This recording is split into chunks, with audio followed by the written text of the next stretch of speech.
पंच महापुरुष राजयोगों की सीरीज में आज हमारा तीसरा एपिसोड हंस नामक राजयोग को समर्पित है। आपकी पत्रिका में हंस नामक राजयोग कैसे बनता है, किस ग्रह से बनता है, इस योग का क्या प्रभाव होता है और यदि आपकी पत्रिका में ये योग है तो कौन से भाव में सबसे ज्यादा महत्वपूर्ण और सबसे शुभ फल इस योग का बनता है, इस पर हम चर्चा करें। प्रिय दर्शकों, हमारी पंच महापुरुष राजयोगों की सीरीज चल रही है जिसमें हमने रोचक योग, मंगल के द्वारा बनने वाले रोचक योग की चर्चा की, बुध के द्वारा बनने वाले भद्र नामक राजयोग की चर्चा की और आज हम चर्चा करेंगे हंस नामक राजयोग की। देवगुरु बृहस्पति से बनने वाला यह राजयोग है। नवग्रहों में यदि बहुत सारे भावों में कोई ग्रह कारक होता है तो वो देवगुरु बृहस्पति कारक होते हैं। लग्न में देवगुरु बृहस्पति कारक होते हैं, दूसरे भाव में देवगुरु बृहस्पति कारक होते हैं, पंचम भाव में देवगुरु बृहस्पति कारक होते हैं, सातवें भाव में देवगुरु बृहस्पति कारक होते हैं, नौवें भाव में देवगुरु बृहस्पति कारक होते हैं, 10वें भाव में देवगुरु बृहस्पति कारक होते हैं और लाभ भाव में देवगुरु बृहस्पति कारक होते हैं। इतनी जगहों पर कारकत्व देवगुरु बृहस्पति को प्राप्त है, यानी वो धन के मालिक हैं, अच्छे स्वास्थ्य के मालिक हैं, वो हमें संतान और शिक्षा प्रदान करने वाले ग्रह हैं, अच्छे वैवाहिक जीवन को देने में सक्षम हैं, हमारे भाग्य के सहयोगी हैं, कर्म की प्रधानता रखते हैं और लाभ पहुंचाने का काम करते हैं देवगुरु बृहस्पति। और देवगुरु बृहस्पति से प्रबल राजयोग जो बनता है वो हंस नामक राजयोग बनता है। यदि आपकी जन्म पत्रिका में हंस नामक राजयोग बनता है तो निश्चित रूप से आप बहुत बड़े समूह में से कोई व्यक्ति विशेष हो सकते हैं। प्रिय दर्शकों, जिस भी जातक जातिका की जन्म पत्रिका में राजयोग बनता है हंस नामक राजयोग, वह अपने आप में बहुत बड़ा विद्वान होता है। और आपने उक्ति तो सुनी होगी, स्वदेशे पूज्यते राजा विद्वान सर्वत्र पूज्यते। किसी राजा की अपने ही देश में, अपने ही राज्य में पूजा हो सकती है, लेकिन विद्वान की सभी जगह पूजा होती है। इसलिए देवगुरु बृहस्पति के ही समक्ष वह जातक जातिका जितनी भी जगहों पर जाएगा, जिन भी स्थानों पर जाएगा, उन स्थानों पर उसका बड़ा मान सम्मान होगा, तो बहुत बड़ा विद्वान होगा और उत्तम भोगों को वो प्राप्त करने में सक्षम भी होता है। प्रिय दर्शकों, आप जानते हैं हंस नामक राजयोग बनता कैसे है। तो रोचक योग और भद्र योग की ही भांति हंस नामक राजयोग भी बनता है। यदि जन्म कुंडली के केंद्र के भाव में देवगुरु बृहस्पति अपनी उच्च राशि में हो, अपनी मूल त्रिकोण राशि में हो, अपनी स्वराशि के अंतर्गत हो, तो निश्चित रूप से आपकी जन्म पत्रिका में हंस नामक राजयोग होगा और उस राजयोग का शुभ फल आपको जरूर प्राप्त होगा। कौन कौन से केंद्र के भाव हैं? जन्म पत्रिका खोलेंगे आप तो पहला भाव लग्न का जो है वो केंद्र में भी आता है, त्रिकोण में भी आता है। तो लग्न में यदि देवगुरु बृहस्पति हैं, वो कर्क राशि में है यानी अपनी उच्च राशि में है, वो धनु राशि के अंतर्गत है या वो मीन राशि के अंतर्गत है, लग्न में स्थित है, तो आपके लिए हंस नामक राजयोग होगा और लग्नगत राजयोग बनेगा। यदि जन्म पत्रिका के चौथे भाव में देवगुरु बृहस्पति स्थित हो, कर्क राशि में हो, धनु राशि में हो, मीन राशि में हो, तो भी हंस नामक राजयोग का निर्माण होता है और इस राजयोग का प्रभाव भी आपको जरूर देखने को मिलेगा। वहीं यदि जन्म पत्रिका के सातवें भाव में मीन राशि में, धनु राशि में अथवा कर्क राशि में देवगुरु बृहस्पति स्थित हो तो निश्चित ही आपकी जन्म पत्रिका में हंस नामक राजयोग होगा और इसका शुभ प्रभाव भी आपको देखने को मिलेगा। 10वें भाव में कर्क राशि यानी 4 अंक लिखा हो या धनु राशि 9 अंक लिखा हो या मीन राशि 12 अंक लिखा हो और यहां पर देवगुरु बृहस्पति स्थित हो तो निश्चित रूप से यह हंस नामक राजयोग होगा और इस योग का प्रभाव भी आपको शुभ फल के रूप में प्राप्त होगा। इन चारों भावों में से किसी भी एक भाव में आपका हंस नामक राजयोग बनता है तो उसका शुभ फल आपको प्राप्त होगा, लेकिन कुछ भावों में यह बहुत उत्तम लाभ देने का काम करेगा, जबकि कुछ भाव में, और बृहस्पति के मामले में विशेष रूप से एक भाव से रिलेटेड उतना शुभ परिणाम आपको भले देखने में न मिले, लेकिन 3 भावों से रिलेटेड आपको बहुत अच्छा लाभ देखने को मिलेगा। शुरुआत लग्न से करें तो लग्न में देवगुरु बृहस्पति कारक होते हैं और यहां पर यदि आपका हंस नामक राजयोग होगा तो निश्चित ही आप दिखने में बहुत सुंदर होंगे, आकर्षक होंगे और सबका ध्यान अपनी ओर खींचने में सक्षम होंगे, अच्छे वक्ता होंगे, वाणी के धनी होंगे और बातों बातों से ही अपने सारे कार्य करवाते होंगे। ये देवगुरु बृहस्पति की प्रधानता है।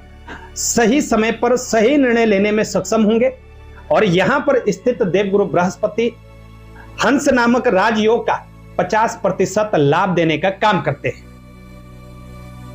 50% लाभ आपको यहां पर देखने को मिलेगा। लग्न में यदि देवगुरु बृहस्पति के द्वारा हंस नामक राजयोग बनता है। अब यही राजयोग यदि आपके चौथे हाउस में बनता है, फोर्थ हाउस में, तो यहां देवगुरु बृहस्पति कारक तो नहीं होते हैं, लेकिन ये सुखों का भाव है। और यहां पर उच्च के देवगुरु बृहस्पति हो जाए, यहां पर मूल त्रिकोण राशि अथवा अपनी स्वराशि के देवगुरु बृहस्पति आ जाएं, तो निश्चित रूप से सुखों में तो वृद्धि होगी, लेकिन सुख भोगने के लिए आपको बहुत ज्यादा परिश्रम भी करना पड़ेगा।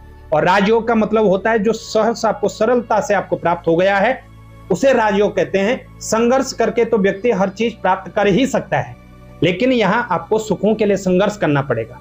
उदाहरण के लिए देखिएगा, किसी व्यक्ति की पत्रिका में यहां पर राजयोग बनता है।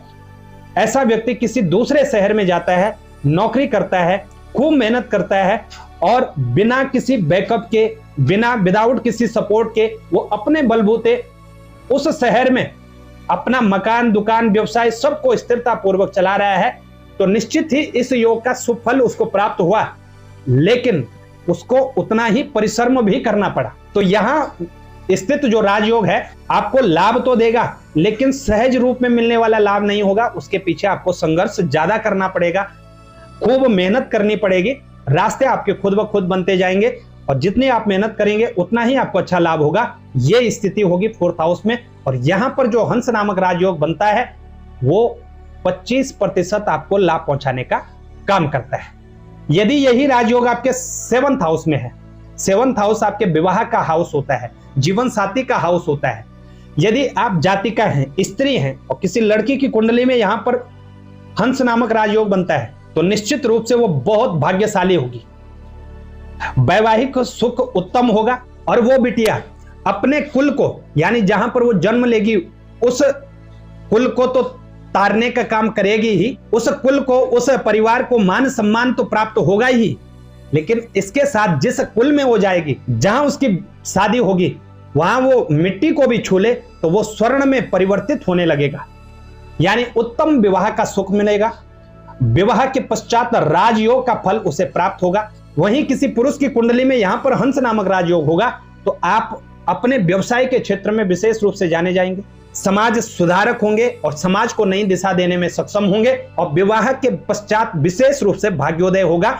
निश्चित ही वह विवाह के पश्चात उस राजयोग का फल प्राप्त करेगा। और यहां पर इस राजयोग का जो आपको फल प्राप्त होगा वो 70% लाभ देने का काम करेगा।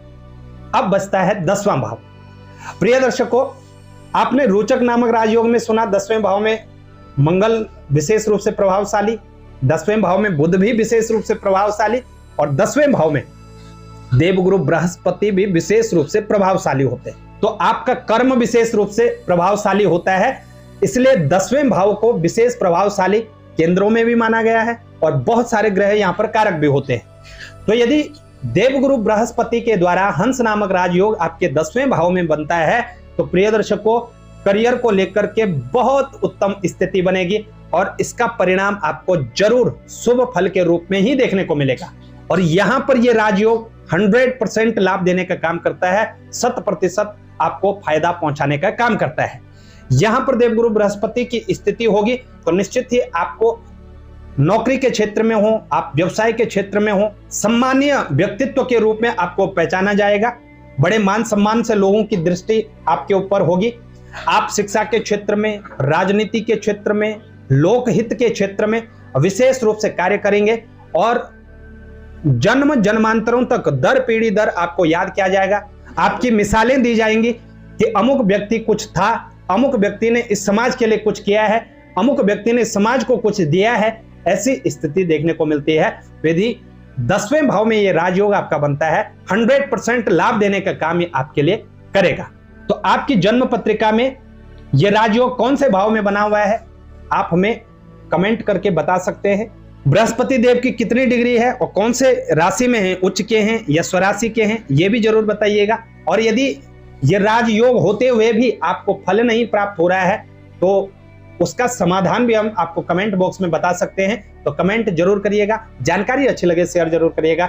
चैनल पर नए हैं, चैनल को सब्सक्राइब करना ना भूलेगा। आज के लिए इतना ही, हमें दें इजाजत, तब तक के लिए नमस्कार।